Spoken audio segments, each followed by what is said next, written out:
درود پاک کا ہدیہ پیش کرے اللہم صلی علی سیدنا شفیعنا حبیبنا مولانا محمد وبارک وسلم صلی اللہ علیہ رسول اللہ صلی اللہ تعالی علیہ وسلم. ایک مرتبہ پھر سے جھوم کر ہدیہ درود پیش کریں. اللہم صلی علی محمد وآلہ وبارک وسلم صلی اللہ علیہ یا نبی اللہ صلی اللہ علیہ وسلم.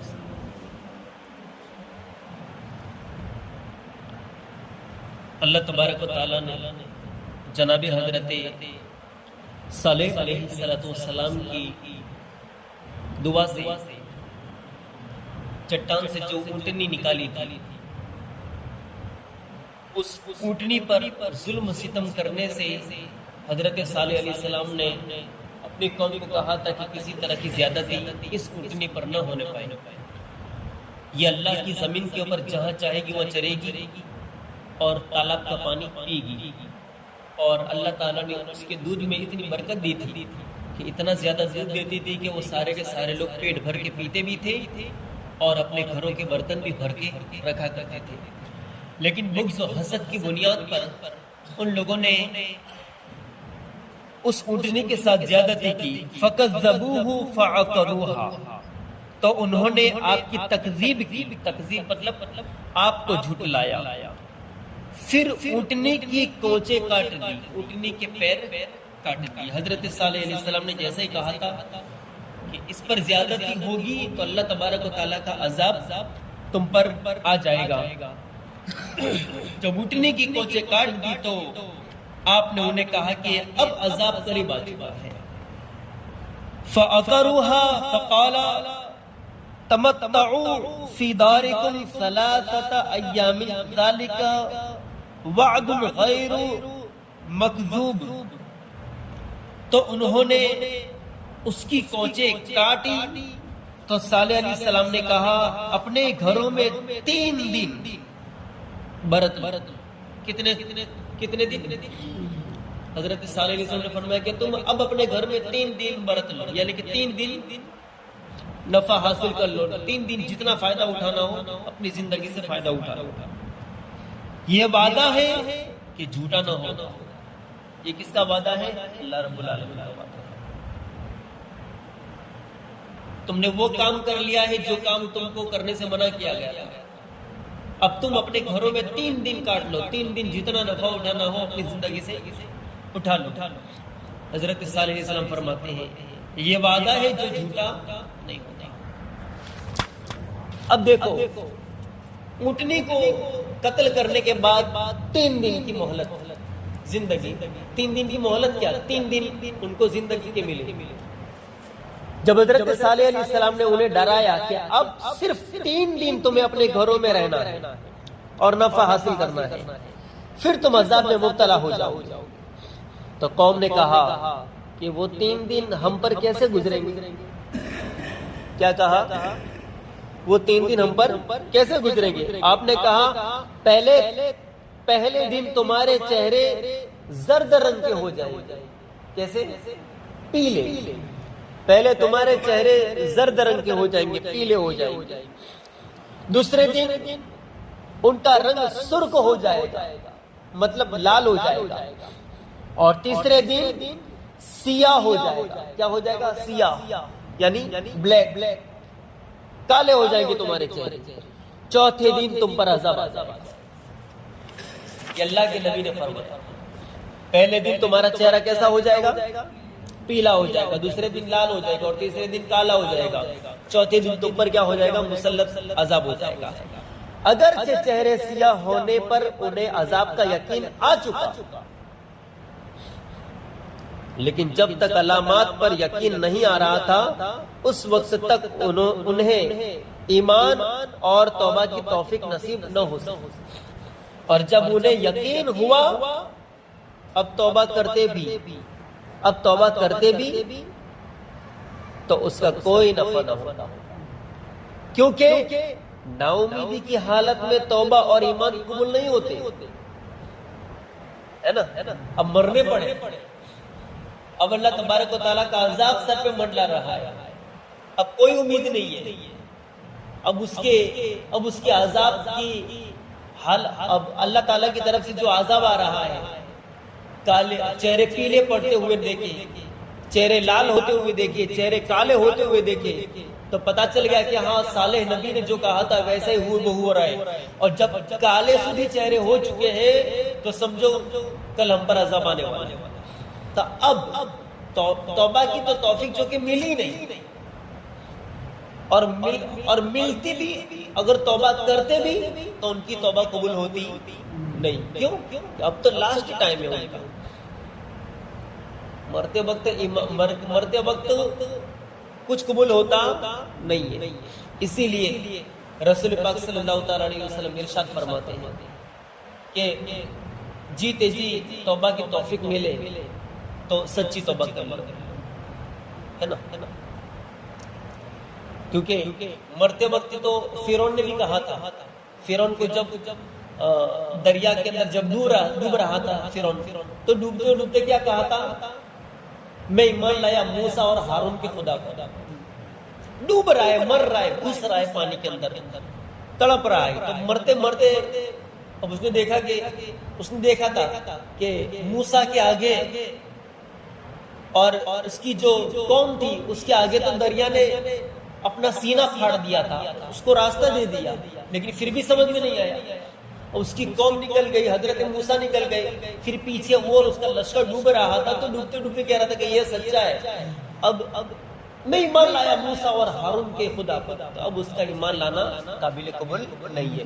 سمندر نے بھی اٹھا کے اس کی لاش کو باہر پھینک دیا، زمین میں ڈاٹا گیا تو زمین نے بھی اٹھا کر اس کو باہر پھینک دیا. اس کی لاش ابھی بھی موجود ہے، ابھی بھی اس کی لاش کیا ہے؟ موجود ہے. کیوں؟ سمندر کے اندر وہ کہہ رہے، سمندر اتنا بدبخت انسان ہے، ہمارے اندر وہ طاقت نہیں کہ یہ ہمارے اندر رہا تو ہم پر اللہ تبارک و تعالیٰ کا غضب نہ نازل ہو جائے.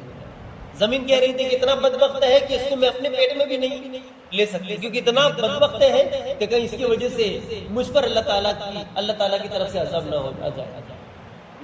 نہ اس کی لاش کو سمندر نے سنگھرا اور نہ اس کی لاش کو زمین نے اپنے پیٹ میں رکھنا پسند کیا. دیکھو آج بھی ہے اس کی لاش. کیوں؟ کہ یہ عبرت ہے قیامت آنے والوں کے لیے.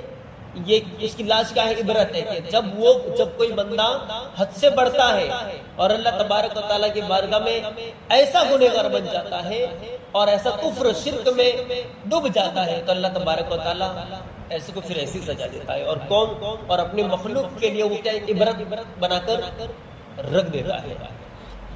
تو یہ توبہ کی توفیق تو چونکہ ملی ہی نہیں، لیکن اگر ملتی توبہ قبول ہوتی نہیں. اب دیکھو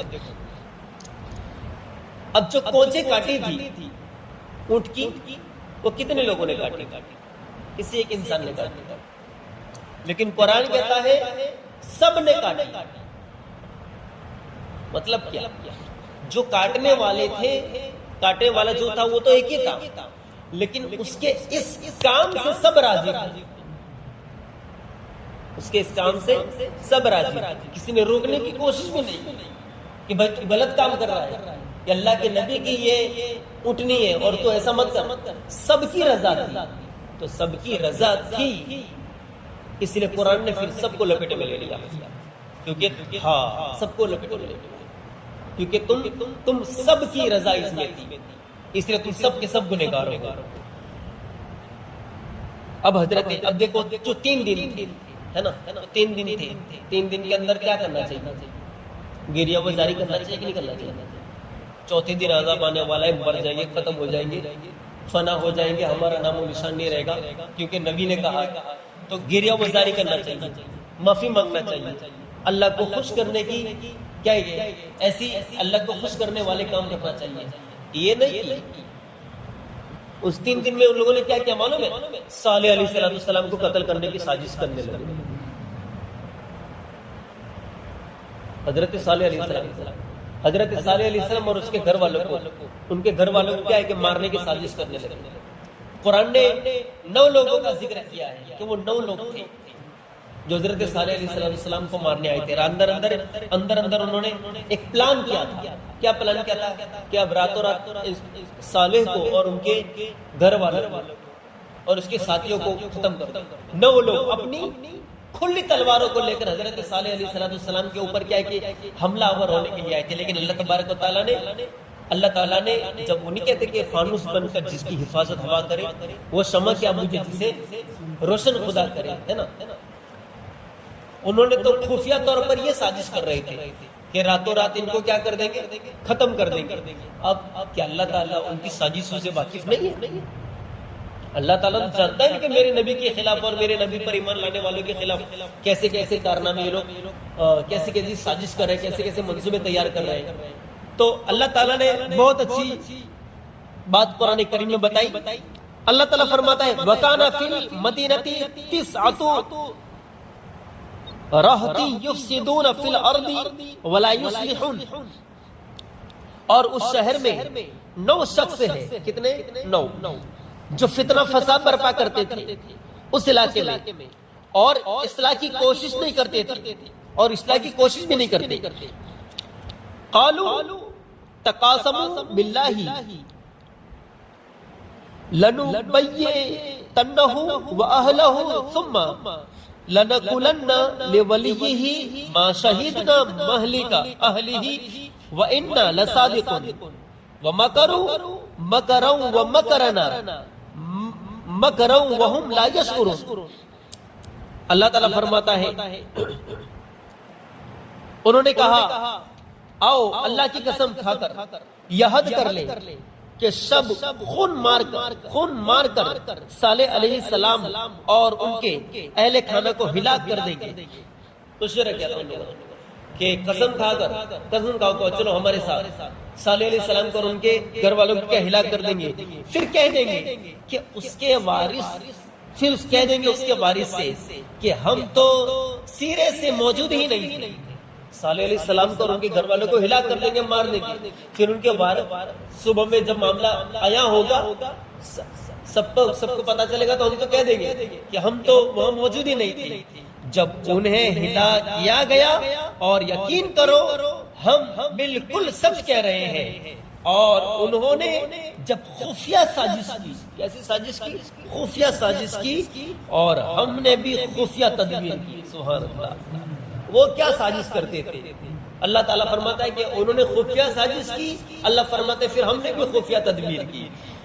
جب وہ مارنے کے لیے خفیہ سازش کر رہے ہیں تو پھر ہمارا بھی بچانے کے لیے ایک تدبیر ہو رہی ہے۔